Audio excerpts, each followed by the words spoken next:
तो ये लाइन लगी हुई है इमिग्रेशन की सारी, उधर इमिग्रेशन हो रहा है सामने। कैसे स्मूथ आप ट्रैवल कर सकते हैं यूएस, कौन सा इमिग्रेशन आप लोगों के लिए बेटर रहेगा, इमिग्रेशन हमारा कैसा रहा यूएस में, वो अब आपको बताएंगे।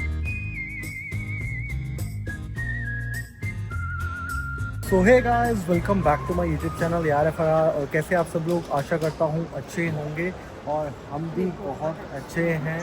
और ब्लॉग की शुरुआत हो गई है एयरपोर्ट से, तो जा रहे हैं वापस अपने घर यूएस। तो पिछली बार भी हम इधर से ही ब्लॉग कर रहे थे, अराउंड सेम ही टाइम था, क्योंकि हम पिछले साल शायद 25 दिसंबर को निकले थे और इस साल हम 26 दिसंबर को 28 दिसंबर पर अराउंड हम यही टाइम पे निकलते हैं, क्योंकि हम सोचते हैं कि नए साल के पहले पहुंच जाए, क्योंकि बहुत सारे काम शुरू हो जाते हैं नए साल में, ऑफिस के सब कुछ शुरू हो जाता है। तो हम सोचते हैं कि हम 1 तारीख का मतलब न्यू ईयर यहाँ नहीं करके हम यहाँ पे क्रिसमस करके वहाँ जाके हम न्यू ईयर सेलिब्रेट करें। तो सबसे पहले जो चैनल पर नया आया है, चैनल को सब्सक्राइब करके बेल आइकन ज़रूर दबाएं, ताकि हमारी वीडियोस आपके पास सबसे जल्दी पहुंच सके और आप भी उसका मज़ा उठा सके। इस वाले व्लॉग में आप लोगों को बताऊंगा कि कैसे इमिग्रेशन वगैरह रहता है।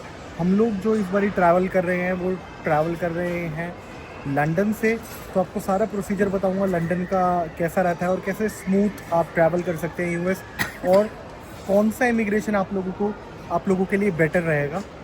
तो लास्ट तक ज़रूर देखना व्लॉग को, क्योंकि लास्ट में मैं अपने टिप्स एंड ट्रिक्स ज़रूर शेयर करूँगा। तो हर बारी जो अपनी फ़्लाइट्स रहती है वो रात की रहती है। इस बारी मॉर्निंग फ़्लाइट थी अपनी, तो 7:30 बजे लगभग घर से निकले और 8 बजे के आसपास एयरपोर्ट आ गए थे। 11:30 बजे की फ़्लाइट है। सारी चीज़ बहुत ही ज़्यादा जल्दी हो गई थी। आए डायरेक्ट लगे लाइन में, अपने सोहित भाई हैं, उनकी वजह से टाइम लगता ही नहीं अपने को, जल्दी ऐसी चीज़ें हो जाती है। मैंने एक और चीज़ ऑब्जर्व करी थी कि इतना रश नहीं था। नहीं तो अगर इमिग्रेशन वाला जो पासपोर्ट होल्डर वाली लाइन रहती है वो आखिरी तक भरी रहती है और बहुत रश होता है। वो इसलिए क्योंकि हम प्रीमियम क्लास में और बिजनेस क्लास में कर रहे थे। नहीं, वो इकोनॉमी में थी। नहीं, फिर भी उतनी नहीं थी इस बार, जैसे हर बार रहती है ना, हर बार एक्सट्रीमली भरी रहती है। इस बार उतना रश नहीं था। हो सकता है हॉलीडे सीजन है, हो सकता है ऑलरेडी जिसको जिधर रहना है वो वहीं पे, और हो सकता है इस समय लोग कम ट्रैवल करते हैं। हमारा चेक भी करवा रहे थे, बैग्स भी, वहाँ पे भी इतना रश नहीं था लाइन। मतलब टोटल 40 to 45 मिनट्स लगे होंगे, हाँ। मैक्स 50 मिनट्स मान लो आप। मतलब सिक्योरिटी चेक इन और इमिग्रेशन वगैरह सब चीज़ टोटल मिला के, और 1 घंटे में एयरपोर्ट। उसके बाद अपन ने थोड़ा सा खाया पिया, बैठे और अब थोड़ा सा टाइम बिता रहे हैं, क्योंकि अपने पास है लगभग 1 घंटा, और उसके बाद निकलेंगे सीधा अपने गेट के लिए। और जिसने हमारे पिछले वाला यूएस का व्लॉग नहीं देखा, जब हम ट्रैवल कर रहे थे, वो इधर ऊपर आ रहा होगा। पिछली बार हमने अबू धाबी से ट्रैवल करा था, तो इधर उसका लिंक आएगा, उधर भी क्लिक करके आप देख सकते हैं। उधर भी मैंने बताया था कि अबू धाबी का इमिग्रेशन हमारा कैसा रहा था, कितना स्मूथ रहा था, किस तरीके से। तो ये अपनी फ़्लाइट रहने वाली है वर्जिन अटलांटिक, बस बोर्डिंग वगैरह स्टार्ट हो चुकी है। बस अब निकलते हैं और बाय बाय कहेंगे अपने सुंदर से देश, प्यारे देश इंडिया को। तो बैठ गए फ्लाइट में और बस अब निकलने वाले। नैना की तबीयत थोड़ी सी ख़राब हो रही है जाते जाते।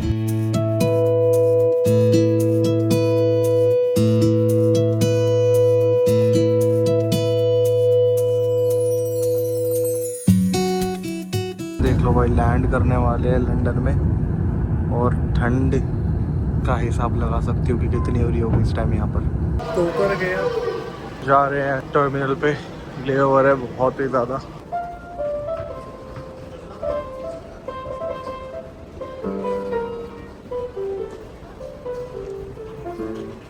पहुँच गए और इधर ले ओवर है हमारा कम अराउंड 20 आवर्स का लंदन में।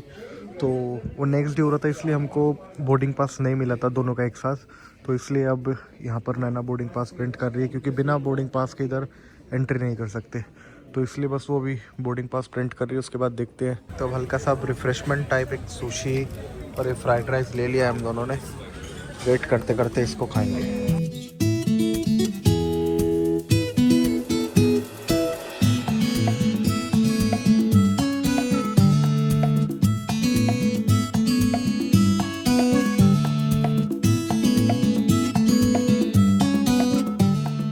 तो ये ब्रेकफास्ट के लिए लिया है सामान।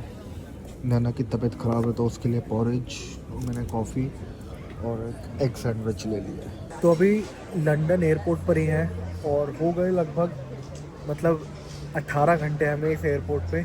क्योंकि जो हमारा हॉल्ट था वो था लगभग 22 घंटे का, और रात कुछ ऐसे काटी कि मतलब जैसे ये पूरी जगह है तो ये रात को 10 बजे बंद हो जाती है।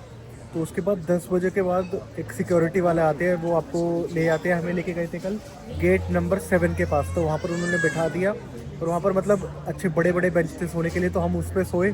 तो जैसा आपको दिख रहा होगा कि ये बढ़िया सो रहे थे, अच्छी नींद आई। पर वो 4 घंटे के लिए ही उन्होंने वहाँ पर सोने दिया, उसके बाद उठा के, क्योंकि इनको शायद यहाँ पर साफ़ सफाई वगैरह करनी होगी या जो भी चीज़ है, तो इसलिए इसको 3 घंटे के लिए खाली कर दिया, 4 घंटे के लिए, और उसके बाद हमको वापस लिया है।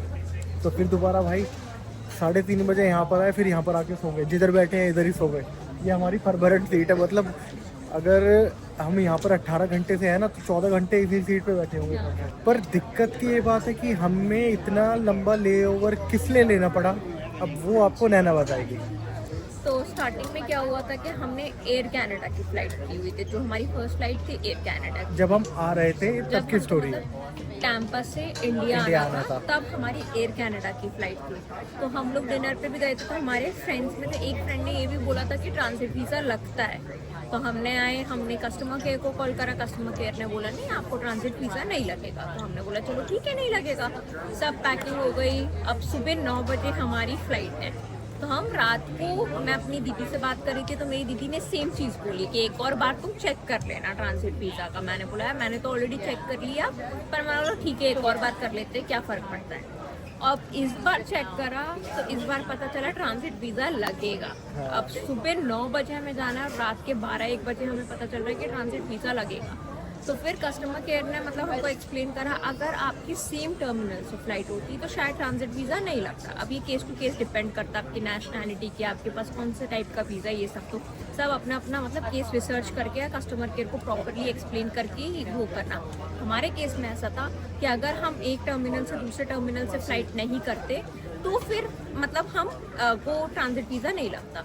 तो ऐसा था कि हम पहले टैम्पा से कनाडा जाते, फिर कनाडा से हमारी एक और फ्लाइट होती इंडिया के लिए। तो हम जो फ्लाइट चेंज कर रहे थे ना, वो हमारे टर्मिनल अलग हो गए थे। हम जिस कनाडा के टर्मिनल पे पहुंच रहे थे वर्सेस हम जिस कनाडा के टर्मिनल से इंडिया की फ्लाइट ले रहे थे, दोनों अलग थे। टर्मिनल 3 पे लैंड हो रही थी जो हम यूएस से जा रहे थे कनाडा, फिर जो दिल्ली के लिए फ़्लाइट थी वो टर्मिनल 2 से थी।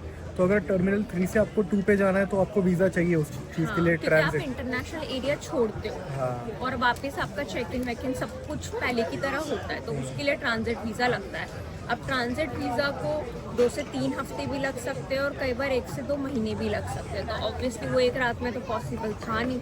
तो हमने बोला अब क्या करें, हमने क्विक डिसीजन लिया, हमने वो फ़्लाइट कैंसिल कर दी और हमने जो फर्स्ट फ्लाइट हमको अवेलेबल दिखी जो कि हमारी मतलब ऑब्वियसली बजट में होगी, वो हमने सोचा कि भाई इसको कर देते, नहीं तो इसकी भी प्राइस और बढ़ जाएंगे। तो हमने इंस्टेंटली दूसरी फ्लाइट करी। अब दूसरी फ्लाइट यही थी कि फ्लाइट बढ़िया थी, मतलब टैम्पा से इंडिया तो बहुत अच्छी फ्लाइट थी। और मतलब कितने घंटे की फ्लाइट थी वो? 24 आवर्स। 24 आवर्स, तो कोई प्रॉब्लम नहीं थी। 7 आवर्स की एक थी, 7 आवर्स की 8 घंटे की एक थी और 6 घंटे का ले ओवर था, तो वो तो कोई प्रॉब्लम। पर रिटर्न हमारी हो गई 40 आवर्स, जिसमें 22 आवर्स सिर्फ हमारा ले ओवर था, वो भी लंदन में। और इसके अलावा कोई फ्लाइट मिल नहीं रही थी क्योंकि हॉलीडे सीजन भी है इसलिए।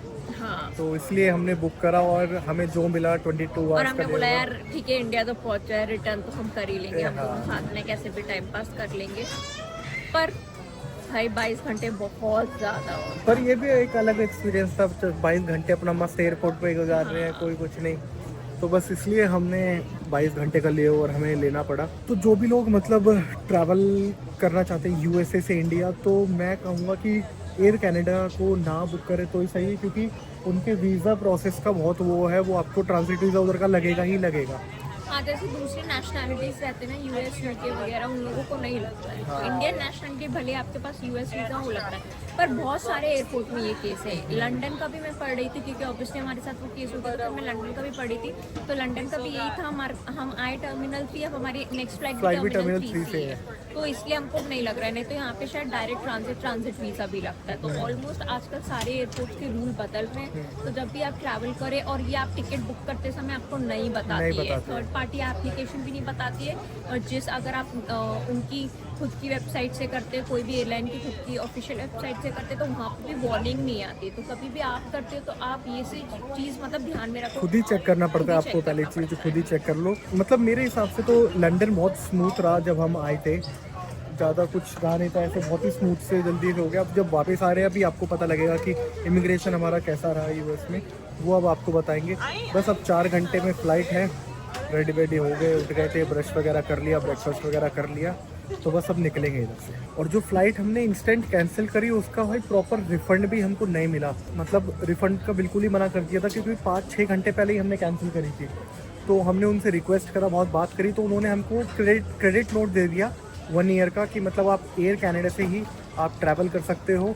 हमने बोला कि उधर तो हम ज़्यादा मतलब नहीं कर सकते, तो आप क्या आप रिफ़ंड कर सकते हैं? उन्होंने बिल्कुल सीधा मना कर दिया कि नहीं, हम आपको रिफ़ंड नहीं कर सकते, आप क्रेडिट नोट ले लो।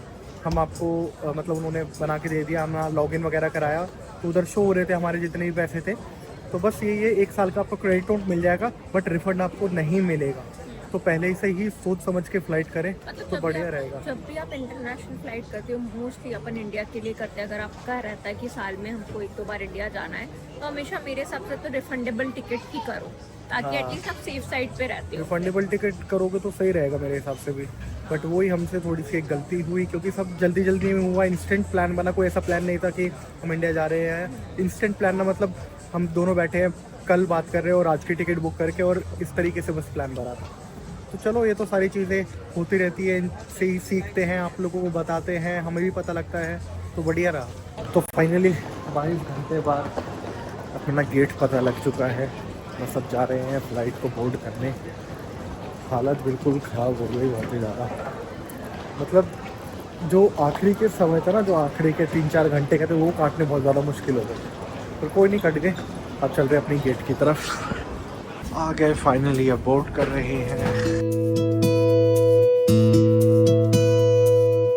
पर ये देखो, लंदन से टैम्पा का सफ़र देख रहे हो, बिल्कुल पानी पानी में होता है, कोई भी कंट्री नहीं आती उसके बीच में, डायरेक्ट पानी से इधर डायरेक्ट आते हैं। खाना आ गया है अपना, चिकन टिक्का, सैलेड और कोकोनट का कुछ है। ये आ गया भाई जूस और सैंडविच। फाइनल मील आज की फ्लाइट की। तो लैंड करके भाई अब जा रहे हैं इमिग्रेशन के लिए, जो है सबसे मेन पार्ट इस ट्रिप का। तो ये लाइन लगी हुई है इमिग्रेशन की सारी, उधर इमिग्रेशन हो रहा है सामने। तो हो गया कंप्लीट इमिग्रेशन बहुत जल्दी। यहाँ से बैग ले लिए और ये सामने इमिग्रेशन हो रहा था। तो बहुत ही ज़्यादा स्मूथ रहा इमिग्रेशन एकदम। मतलब कि ऐसा लोगों की 10-15 मिनट लाइन में लगे होंगे और 1 मिनट लगा होगा इमिग्रेशन में, 1 मिनट भी नहीं लगा होगा। उन्होंने देखा, I-797 पूछा फॉर्म, और बस पासपोर्ट लिए और बोल रहे चलो जी you are good to go. बस अपन पहुंच गए और बैग लिया, आधे घंटे में फ्री। टोटल आधा घंटा लगा होगा सारी चीज़ों में, तो बहुत जल्दी फ्री हो गए। तो बढ़िया होगा, एकदम मज़ा आ गया। आगे वापस अपनी कर्म भूमि पर। तो ये रहा अपना लगेज और बैठे हैं, इंतज़ार कर रहे हैं अपनी कैब का। बस कैब आएगी और उसके बाद चलेंगे।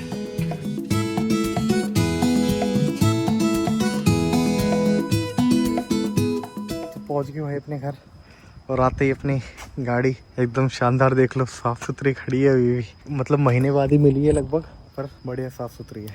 अब चलते हैं अंदर।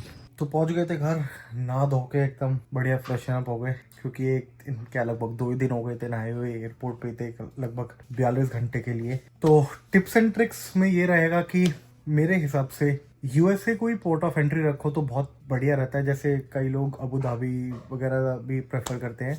सिर्फ एक अबू धाबी ही है जिसका मतलब इमिग्रेशन यूएस के बाहर होता है, अगर आप यूएस एंटर कर रहे हो तो। बाकी तो यूएस में ही होते हैं सारे, तो वो भी ठीक रहता है। मेरे साथ तो दोनों जगह का एक्सपीरियंस काफ़ी अच्छा रहा है। बाकी यूएस का रखोगे तो वो ज़्यादा मेरे को लगता है कि बेटर रहेगा, क्योंकि बहुत ही ज़्यादा स्मूथ रहा था। बाकी इस वाले ब्लॉग को इधर ही एंड करते हैं। अगर ब्लॉग पसंद आया हो तो लाइक ठोको, नहीं आया हो तो कमेंट ठोको, और बहुत ज़्यादा आया हो तो लाइक, कमेंट, शेयर, सब्सक्राइब सब कुछ ठोको। बाकी प्यार बनाए रखो। धन्यवाद।